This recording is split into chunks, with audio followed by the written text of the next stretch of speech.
Hi everyone, I'm Moshe Nelson. I'm a partner with Grant Thornton, our principal. I work within our public sector practice, and I'm just thrilled that everyone was out to make it on this, really challenging day from a weather perspective, right? We couldn't ask for anything better.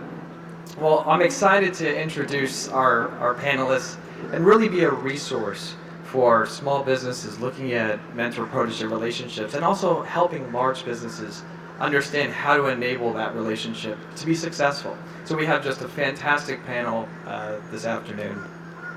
The first person I'd like to introduce is Stacy Kemp. Stacy is the Vice President of Strategic Partnerships and leads the team responsible for key strategic suppliers in the Small Business Office for Leidos. Her role focuses on partnerships that will differentiate Leidos from their competitors by collaborating with these suppliers at the highest levels of executive leadership. Stacy has over 25 years in procurement, building relationships for multiple industries. Thank you, Stacy, so much. Please pick a seat. All right, next is Greg Smith. Greg is the regional manager for MT Bank's DC Suburban Maryland Business Banking Group. His team is responsible for supporting all of M&T's small business customers in DC, Prince George's, and Montgomery counties. From an industry niche standpoint, Greg also manages a team that works with over 500 government contracting clients in the greater Washington and Chesapeake markets.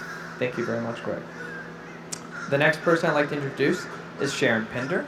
Sharon is the president and CEO of the Capital Region Minority Supplier Development Council, a nonprofit corporation whose mission is to link corporations and government agencies with competitively viable minority business enterprises. Sharon is also the operator of the U.S. Department of Commerce's Minority Business Development Agency, Virginia Business Center. A renowned expert in entrepreneurial diversity and inclusion, Sharon has transformed the landscape for minority and women-owned businesses, leveling the playing field and creating increased opportunities for these businesses to succeed. It's really remarkable. Thank you, Sharon. And Lisa Bell. Lisa is a labor and employment litigator and partner in Best & Krieger's Washington, D.C. office. Lisa represents public agencies, private sector employers, and government contractors in employment law. She has extensive experience advising mature and small companies participating in the Mentor Protege program.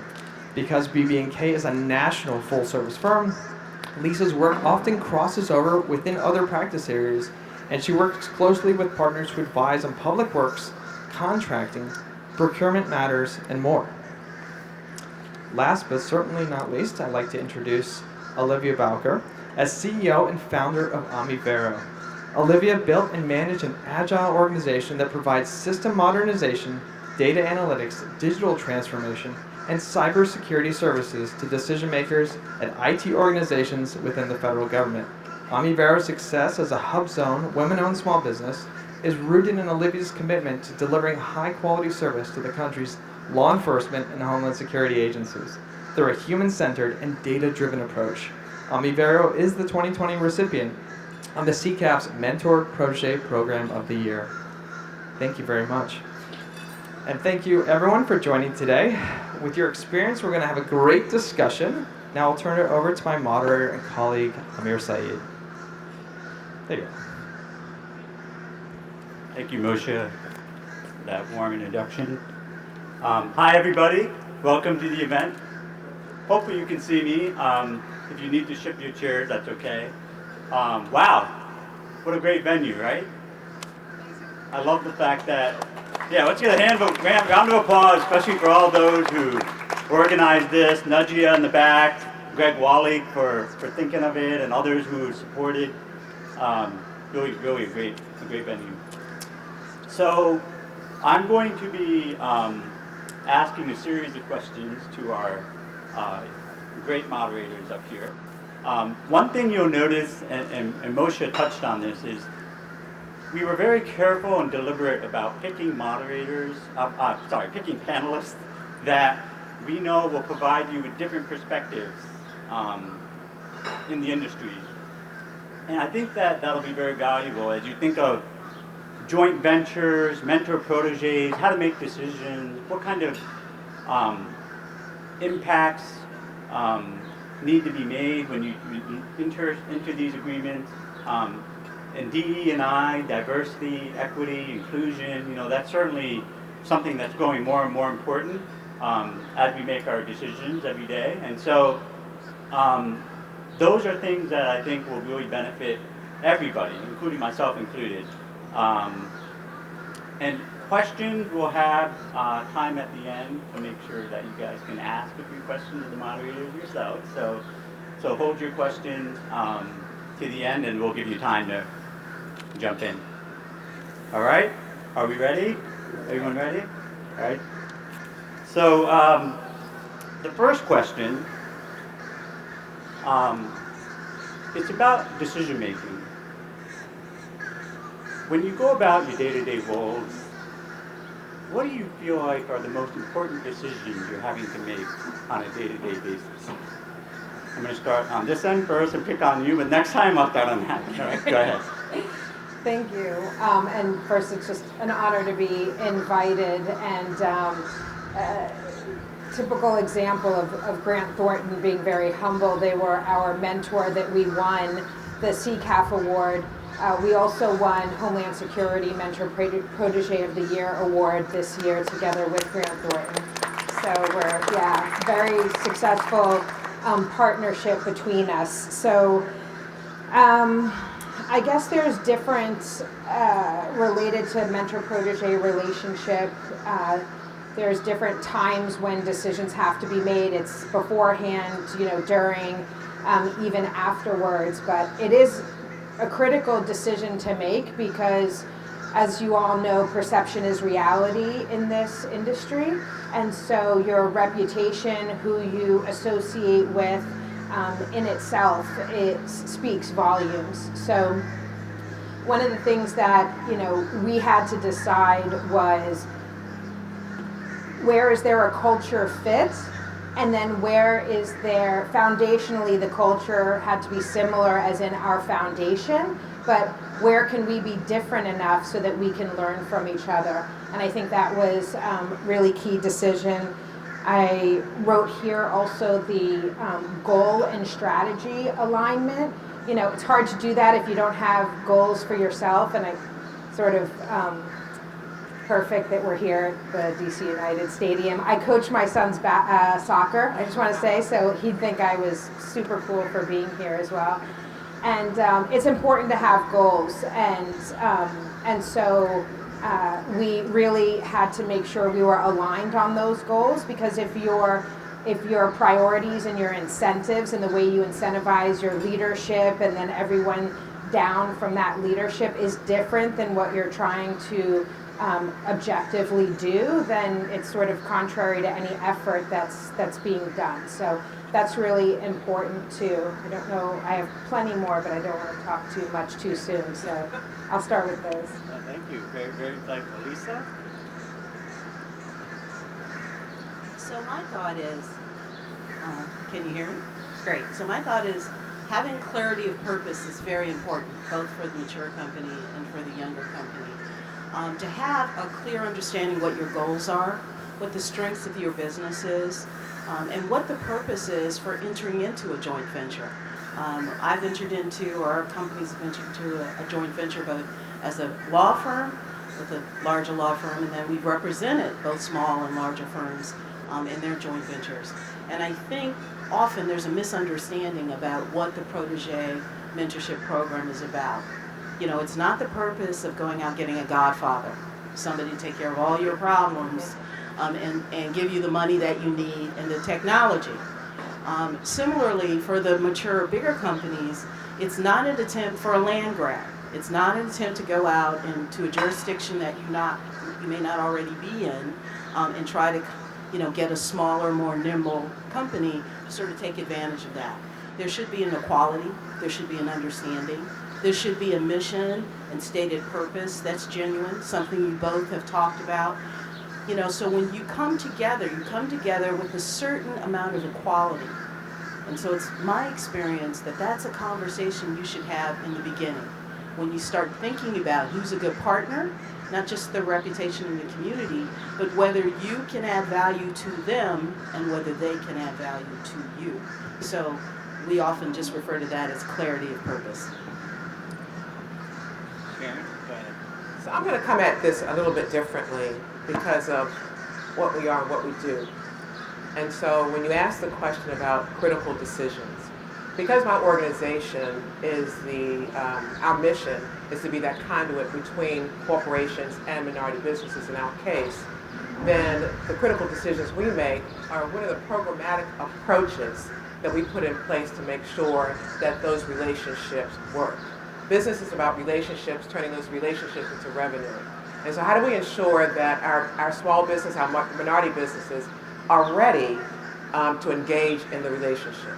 The other part in terms of critical decisions we make is the advocacy role that we play. And so I come at this also not only looking at the SBA Mentor Protege Program. I've stood up a state-level Mentor Protege Program for the state of Maryland. And then within our organization, we have, and I'll talk about it a little bit later, looking at Mentor Protege from a small business to small business perspective. And so when you look in terms of, it was a great thing, I think, that SBA decided to collapse all those programs. It was 10 years in the making, but it was a good thing. But when you look in terms of how do we make sure that the public policy is in place to make it happen? Just a small example that I'll give to you is that Mentor Protege can work on its face value, but if minority businesses or women-owned businesses or small businesses can't compete in a competitive marketplace because of bundling, for example, we look at, from an advocacy standpoint, what are those things that we have to put in place, what are those predicates that have to be put in place legislatively to kind of make this all work. And so those are the critical factors in terms of decisions that we look at. Go ahead, Greg. I was going to say, that's a very dangerous question. I didn't know if it was personal or business, and I have a 6-year-old, a 3.5-year-old, and an 18-month-old, and every day there are a lot of decision points around the house, but we get through it. If we have time, we can get to that. We can get into that later? Okay, great. No, but thanks again for having us here today, and I'll take the question in a different lens as well. My group, we support businesses from startup to about 30 million in revenue, and then after us, Lowell's group takes over and helps scale the much larger companies. But in terms of critical decisions and how I work with my team of relationship managers and team leaders, especially in the government contracting space, is how can we be more than just the boring bankers? Like the lines of credits, deposits, it's about the relationships. So what subs can we introduce to other subs, to primes, how we can get them introductions with different agencies, how we can add more value from a connectivity standpoint than just the banking side of things. And in terms of diversity inclusion, there's so many opportunities. We're very blessed to be in such a diverse market, and it's thinking outside of the box and how to reach different communities that might typically be underserved. For instance, my team is piloting a accelerator program with minority-owned businesses in Montgomery County. We just got the approval for that, so that should be coming out soon. We have a team nationwide, or is that? No, here at Montgomery County, but we hope it's something that we can scale. Where we're actually pairing up the business with one of my bankers or a branch manager, and they have that mentor after the program. So it's challenging my team to think creatively and do something different, and let's see where it takes us. And hopefully Chris will support us, but he always does. So. Go ahead. So I may be the only one who's an actual mentor on the stage. So I'll take it from a couple different perspectives, from a mentor perspective and also from someone who's only been in this position for about 5 months. So if you're asking what are sort of the decisions that I tend to look at or make is how is it going to help my business grow, help my strategy? Where are you going to be able to close my gaps?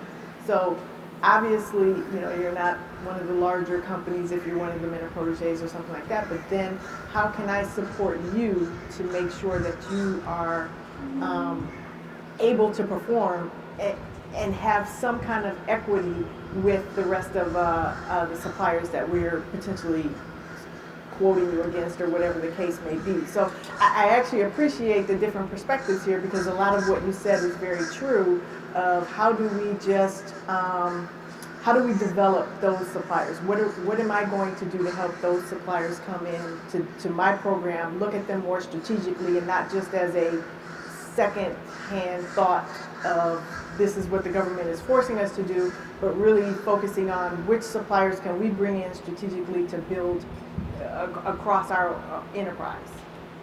Thank you.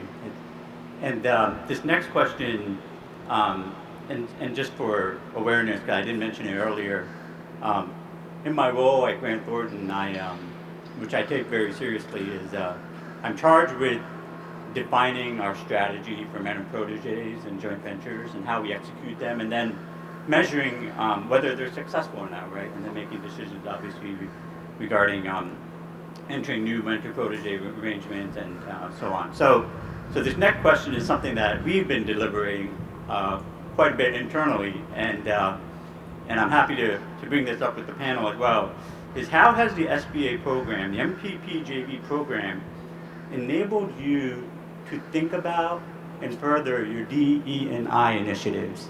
And then personally, if there's something that you also want to state regarding what you're doing to help encourage those kind of behaviors. We'll start with you, Stacy, and then we can move down. That's an interesting question. Again, being in the role that I've been in for the last 5 months, I'd be interested in what other strategies are to actually develop more of a DNA presence.